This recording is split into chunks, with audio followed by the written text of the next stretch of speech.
Denis Cherbit, bonjour. Merci d'accepter notre rencontre avec Réforme et Regards Protestants, ce qu'on fait aujourd'hui. Donc, la première chose que je voulais savoir, c'est un peu une évaluation de la situation générale en Israël. Vous êtes franco-israélien. Quand on vit en Israël aujourd'hui, on vit quoi? Il se passe quoi en Israël? La vie en Israël a changé depuis le 7 octobre. Oui. Par rapport au conflit qui se déroule à Gaza depuis, voilà, depuis le 8, 9, 10 octobre, je dirais que la société israélienne est anesthésiée.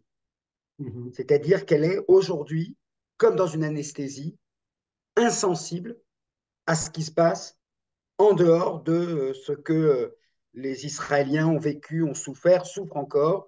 D'abord les endeuillés voilà, qui ont perdu les leurs le 7 octobre, les évacués de la zone de Gaza et de la zone du Nord qui vivent dans le centre du pays ou dans d'autres zones plus protégées.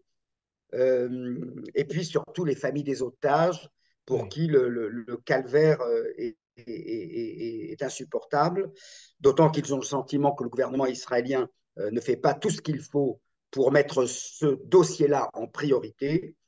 Et voilà, même si le nombre des victimes israéliennes n'a sans commune mesure avec celui des Palestiniens, mais voilà, dans un conflit, on pense aux siens, on pense exclusivement aux siens. Les parents qui ont des enfants à Gaza s'inquiètent tous les jours parce qu'ils n'ont pas de nouvelles jusqu'au moment où ils apparaissent pour dire voilà, on est de retour, ou bien pour la nouvelle tragique de leur disparition. Et donc, ça donne une société israélienne qu'on a connue, hein, et on l'a vu en 2023, se battant pour la démocratie, euh, encore une fois, anesthésiée, incapable de tenir compte, d'intégrer euh, voilà, les conséquences de cette opération dont on pensait en Israël, et je pense dans le monde également, qu'elle serait rapide et qu'elle serait plus ou moins propre. Et là, non seulement ça dure, mais je dirais que les seuils de tolérance, de responsabilité, etc., sont franchis. Et l'objectif qu'on s'est fixé, qui est donc l'éradication du Hamas, auquel déjà la moitié de la population israélienne estime que ça ne le fera pas, on n'y arrivera pas, on n'y parviendra pas. Mais il y a encore une moitié de la population israélienne qui dit non, non, non. Et c'est Netanyahou qui nourrit beaucoup cette idée-là, que ça y est, on est sur le point de l'obtenir, cette victoire. Donc, n'allez pas nous en priver, ne serait-ce que parce que si effectivement le Hamas est mis à terre, politiquement et militairement, alors on pourra parler du jour d'après. Donc voilà un petit peu le climat dans lequel Général. on Ouais. est. Et puis j'ajouterais pour terminer, euh, oui, enfin, sinon une colère en tout cas, beaucoup de récriminations à l'égard, on va dire, de la communauté internationale, des Nations Unies, etc.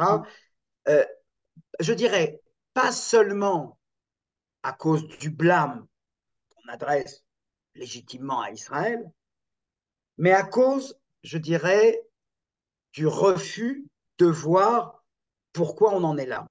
Et c'est pas seulement le 7 octobre. Et je voudrais peut-être l'expliquer brièvement. En fait, on a effectivement ici une situation tout à fait unique. Et j'entends le propos de ce médecin qui disait c'est pire qu'à Alep. Oui, Mais c'est clair. pourquoi c'est pire qu'à Alep? Oui, il dit qu'il y a des familles, Pas les parce politiques, que les sionistes sont des fachos, des impérialistes, des nazis, etc. C'est pas ça, en fait. Et encore une fois, je ne vais pas dire ce que je vais dire là maintenant pour excuser, mais pour qu'on comprenne pourquoi c'est une situation sans précédent et peut-être dans le monde. Je dis bien peut-être dans le monde. Parce que quand on a une guerre dans laquelle sont impliqués des civils, il y a trois possibilités pour des civils, pas pour tous, mais pour la plupart d'entre eux, d'éviter justement d'être la cible de la guerre qui se mène actuellement donc entre le Hamas et Israël.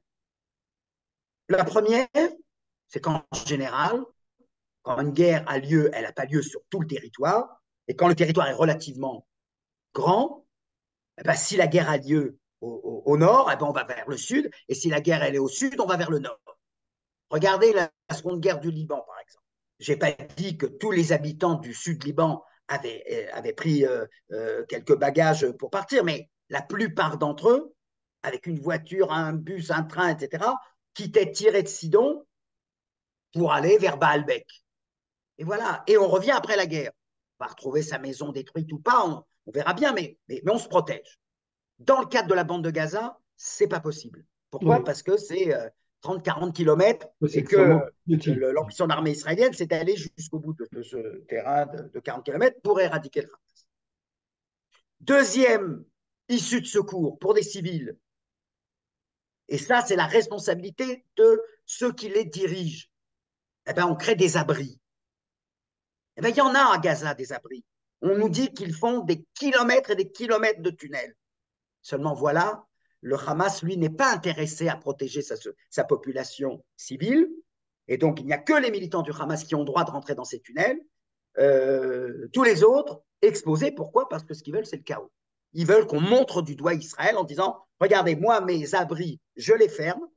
Mais en revanche, Israël va dire, bah, moi, qu'est-ce que vous voulez que je fasse? Je suis obligé d'avancer. Tant pis, si le Hamas ne s'en préoccupe pas, pourquoi ce sera Israël de le faire? Je vous donne l'explication israélienne, encore une fois. Ce n'est Oui, pas une justification morale que j'apporte ici.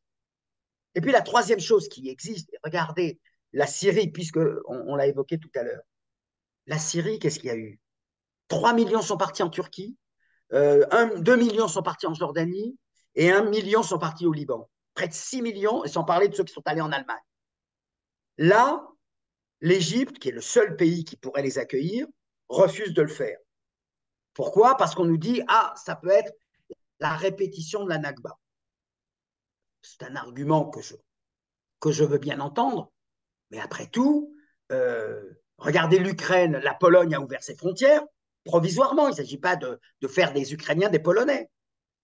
On aurait pu avoir des garanties internationales, un engagement des Américains pour dire ben, vous les prenez pendant 1 mois, 2 mois, 3 mois, 5 mois, le temps que la guerre se termine, et puis ensuite, je m'en charge avec l'ONU de les réintégrer dans Gaza, qu'il faudra reconstruire au demeurant. Donc, la situation est unique. Et donc, voyez bien que ce n'est pas la barbarie israélienne, nazie, fasciste, colonialiste et sioniste. Non, c'est une situation dans laquelle on dit à Israël, le territoire est petit, donc on ne peut pas aller dans un endroit où on serait protégé. Les abris pour leur sécurité fermés à la population civile. Et un pays qui pourrait les accueillir provisoirement dit ah non, au nom de l'analogie avec la Nakba, on ferme les frontières. Mais il faut savoir que déjà en 1948, les Égyptiens n'avaient accueilli aucun réfugié en Égypte. Donc, ce n'est pas la première oui, fois mais il y qu'ils a en la sont. question de la Et famine. donc, tout retombe sur Israël. Et Oui, mais il y a la Israël question de la dit famine. Ces gens sont affamés, ils n'ont rien, il y a pas de, on ne ramène pas de secours, ni par les airs, ni par la mer, ni par enfin, un petit peu par l'Égypte. D'ailleurs, pourquoi Israël n'amène pas des vivres et réserve. ne soutient pas la population? Il pourrait le faire. C'est vrai. Et je pense que là, non, mais attention, Donc ça, n'attendez c'est le. pas de moi de Oui, justifier oui, ou oui. d'excuser. Je Ouais. pense là, je dirais presque que plus on s'achemine vers une situation de catastrophe humanitaire de Humanitaire, ce oui. type, Mm. plus je dirais que la fin de la guerre est assurée. C'est-à-dire que c'est là où on est dans une situation, je dirais même contre-productive pour Israël.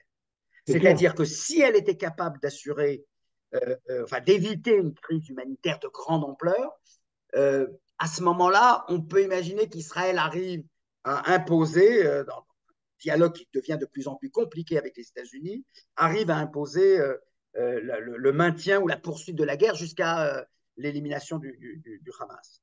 Là, la situation est hors de contrôle. Il n'y a plus d'administration publique. Ce n'est pas le Hamas qui va s'en occuper. C'est à Israël de s'en occuper. Et quand Israël s'en occupe, ils sont exposés, ils ont peur, et donc ils ferment, etc. Et je pense que c'est là où effectivement, une sorte de, de, de, d'incompréhension euh, et de fermeture, et je disais tout à l'heure d'anesthésie morale et même politique, puisque il est et on voit bien le discours américain commençait à révéler une grande impatience, alors qu'elle a toléré jusqu'à présent parce qu'elle avait le sentiment que la situation était entre guillemets, avec beaucoup de guillemets, under control, comme disent Ouais, c'est ça. les Américains. C'est plus le cas. Ouais, mais alors, D'ubris militaire, et ça, c'est très inquiétant. moi, ce que je voulais savoir, c'est, bon, ça, c'est la situation d'Israël, ça c'est bien, mais est-ce que la gauche israélienne, le camp de la paix, les gens auxquels tu appartiens, au groupe auquel tu appartiens, qu'est-ce qu'ils en pensent? Est-ce qu'ils ont cette même analyse ou est-ce qu'ils ont désespéré de la situation en disant on s'éloigne encore plus d'une possibilité de paix ou de deux États ou d'une situation stable? Qu'est-ce que la gauche israélienne dit de cette situation? Alors, ce que, Ce que tu as dit, c'est ce que oui, beaucoup tout de à gens, la gauche pense ça aussi, ou pas? Alors, pour ce qui est de la compassion, c'est vrai que j'ai pu me rendre compte que beaucoup de personnes que je connais, des collègues, etc., me disaient parfois même avec un peu de malaise, me dire, écoute, là, ce qui s'est passé le 7 octobre a tellement été traumatisant que je n'ai plus actuellement de place pour la compassion vis-à-vis des Palestiniens. Ça Vis-à-vis des viendra plus Palestiniens. tard, mais là, je reconnais, voilà, et il ne le disait pas de gaieté Oui, de oui, cœur, hein, avec un peu oui, je comprends ça. Oui. voilà, avec quelques états d'âme. À cause de. Alors, ça a été l'absence de parole, enfin, ce qui a provoqué ça, même au sein de la gauche, partie en tout cas, c'est l'absence de parole palestinienne condamnant clairement, fermement, sans aucune ambiguïté, le massacre du 7 octobre. Euh, et puis, on nous dit que les sondages dans la rue palestinienne soutiennent l'attaque du 7 octobre et que, bien entendu, là, avec une situation pareille, on dit là, très difficile d'exprimer une solidarité dans un contexte pareil. Néanmoins, tout le monde comprend à gauche que on ne peut pas parler du jour d'après si Netanyahou reste au pouvoir. Ouais. Donc là, ce sur quoi on est, je dirais, braqué, c'est effectivement sur de nouvelles élections qui auront lieu dans la deuxième moitié de l'année 2024. C'est une prévision que je fais. Il n'y a pas encore de date Lui, il qui a été continue la retenue. guerre pour pas que justement, Netanyahu continue la guerre, justement, tant que la guerre est là, on ne peut pas faire d'élection. Oui, mais ça, je dirais que ça nous échappe. C'est-à-dire que dans la mesure où le discours officiel, c'est nous sommes sur le point d'éradiquer le Hamas, très Ouais, difficile pour les Israéliens ouais, de gauche de dire non, non, stop. Pourquoi? Parce que, et c'est là le paradoxe de la guerre, si le Hamas se maintient, il n'y a aucune chance qu'un processus de paix soit établi au Moyen-Orient. C'est donc la marginalisation, je ne dis pas l'éradication forcément, ça mais c'est existe la pas là. marginalisation Ouais. politique et militaire du Hamas qui peut favoriser le fameux jour d'après dont on parle beaucoup. Oui, mais sauf que ça Alors, n'arrivera pas. Le Hamas sera pas. On ne peut pas éradiquer le Hamas. non, il ne va pas disparaître, Mais non. mais il sera il n'aura pas le pouvoir à Gaza.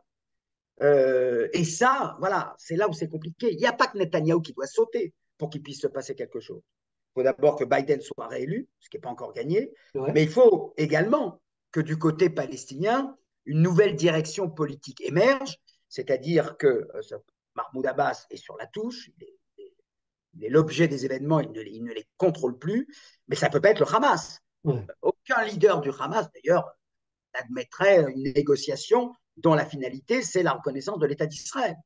Ou alors ce serait une reconnaissance du bout des lèvres que les Israéliens prendraient comme un subterfuge. Attention, il y a une chose qu'on ne peut pas, comment qu'on est bien obligé de reconnaître, c'est qu'ils sont très forts dans le stratagème. Ils nous ont endormis pendant une dizaine d'années en disant, nous, tout ce qui nous importe, c'est d'avoir le contrôle de Gaza, et puis on essaye de maintenir voilà, une sorte de stabilité à la frontière. En fait, non, ils préparaient l'attaque du 7 octobre. Hein, on dit que ça faisait il y a plusieurs années, les tunnels, etc.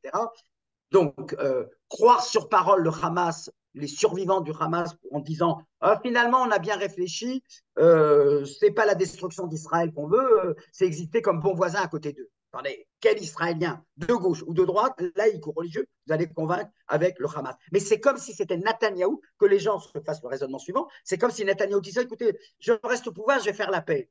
Qui le croirait? Personne. Bah, c'est la même chose pour le Hamas. Et je Ouais, dirais peut-être plus encore. ouais.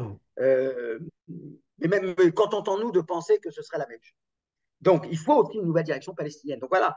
Donc, pour la gauche israélienne, bien sûr que le jour d'après, est indispensable, et je dirais même plus. Et c'est là la petite fenêtre d'optimisme dans un discours qui n'a pas été beaucoup jusqu'à présent, c'est dire euh, le processus de paix, la solution à deux États était enterré pendant 10 ans sous prétexte que le conflit était marginal.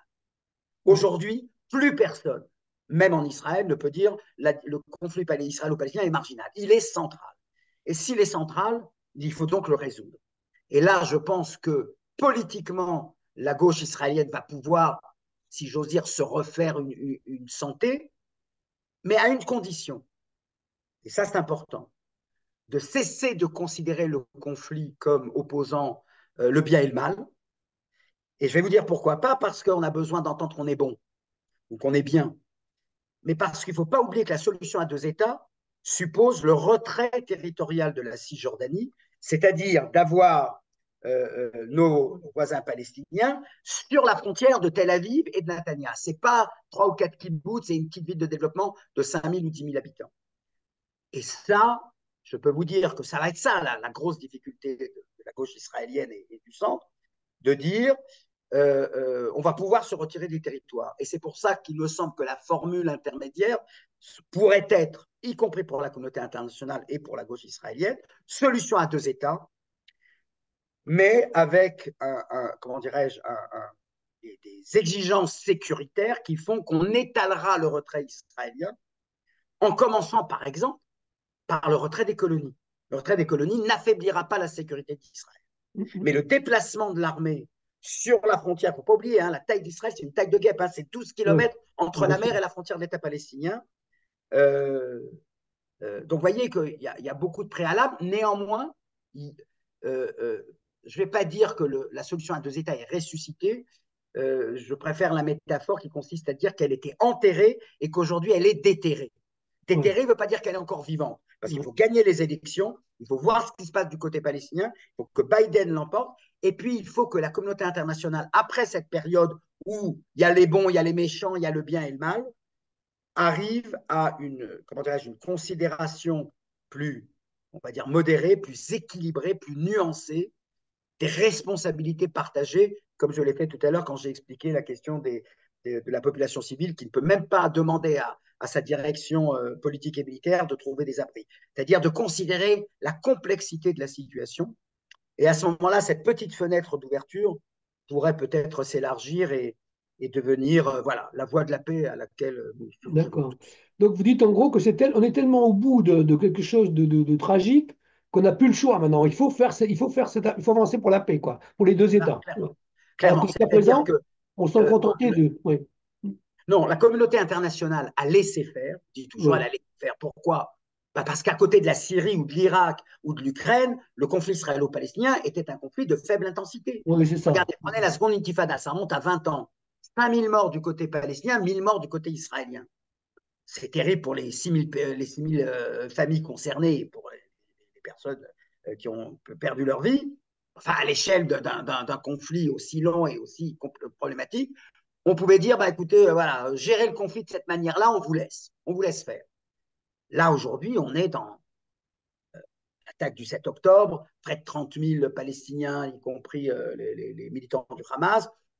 C'est des chiffres sans précédent dans l'histoire du conflit. Et Ouais. donc aujourd'hui, la communauté internationale ne peut plus se réfugier comme elle l'a fait depuis 20 ans en disant c'est compliqué à résoudre et en plus, ce n'est pas un conflit très important. Aujourd'hui, c'est un chiffre, c'est des dégâts, c'est des destructions, etc. Et c'est des traumatismes des deux côtés. Ouais. Donc là, on est vraiment Gaza et Israël, même si je n'entends pas comparer la situation interne, hein, on est bien conscient des différences, mais c'est quand même 2 lits d'hôpital. Voilà, c'est un lit d'hôpital à côté d'un autre. Et sans doute que celui de Gaza est encore dans un état encore plus grave, mais avec la responsabilité du Hamas, qui jusqu'à présent, il suffirait qu'il se rende et la guerre est terminée. Alors on dit, ah, mais c'est à Israël de faire un cessez-le-feu, etc. Oui, sans doute, on peut le penser. Mais ce qui est toujours curieux, c'est qu'on ne demande jamais rien au Hamas. Comme si ça, c'est une force chaotique dont on attend. Et à la limite, je préfère cette situation-là où on attend d'Israël quelque chose en disant, attendez, on peut quand même parler un langage rationnel. Euh, alors qu'avec le Hamas, personne, il y a ni l'Égypte, ni personne n'essaye d'avoir quelque impact sur le Hamas parce qu'ils sont, eux, ils veulent une situation de ce genre. Eux, pour eux, c'est pain béni. Sinoir se réjouit tous les jours de cette situation-là, même si elle se fait aux dépens des Palestiniens, parce que pour lui, ce qui compte, c'est de montrer le visage terrifiant et terrible et monstrueux de l'État d'Israël. Oui, c'est ça Et l'idée. il y a réussi.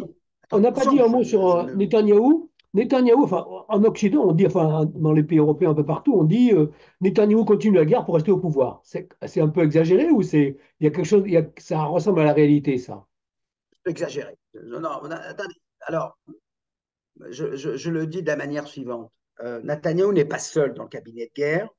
Il y a Oui, deux membres de l'opposition qui l'ont rejoint, qui sont deux anciens chefs d'état-major. Je pense que s'ils se rendaient compte, s'ils avaient le sentiment que la guerre se prolonge uniquement pour servir les intérêts de Netanyahou, ils quitteraient le gouvernement. Donc ça, je oui, n'y crois pas.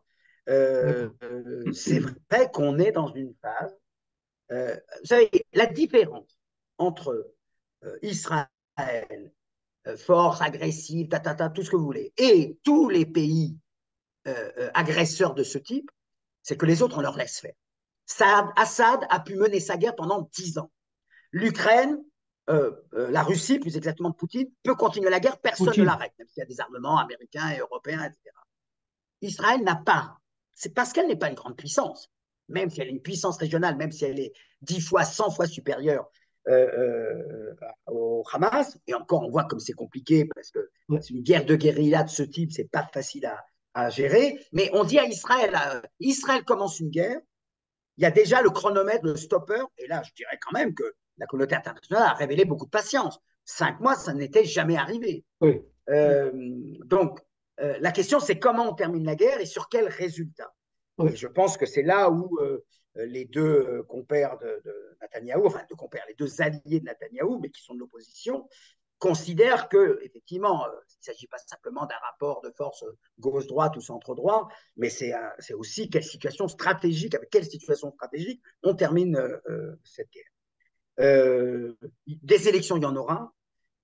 Et n'oubliez pas, c'est pour ça que je pense que c'est bien sûr qu'il a intérêt à prolonger la guerre. Attention, je ne mets pas du tout en cause cette explication, mais ça ne dépend pas que de lui, et ça dépend clairement des Américains. Et on voit que le ton monte du côté des Américains, à la fois parce qu'il y a les élections présidentielles d'ici quelques semaines, enfin quelques semaines, au mois de novembre, et puis aussi parce que ça devient, on franchit les limites du tolérable. Les lignes rouges sont franchies par Israël et il n'y a que les Américains qui peuvent l'arrêter et il n'est pas exclu qu'ils le fassent.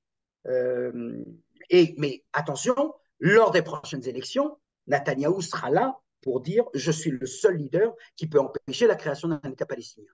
Et il n'est pas exclu, alors soit qu'il remporte les élections, soit qu'il ne les perde pas totalement, c'est-à-dire que ce ne soit pas la défaite cuisante qu'on lui prédit, parce que, il faut bien comprendre, aujourd'hui en Israël, il y a une majorité de gens qui sont contre un État palestinien, pas par conviction idéologique, pas parce qu'ils sont pour la colonisation, mais parce qu'ils ont peur, parce Mhm. qu'ils comprennent qu'il ne faut pas avoir une armée de l'air, une armée de mer et une armée de terre pour mettre à terre Israël. Il suffit d'avoir 1000, 2000, 3000 personnes bien entraînées et toutes les défenses qu'Israël a pu mettre en place, eh ben, elles ne tiennent pas.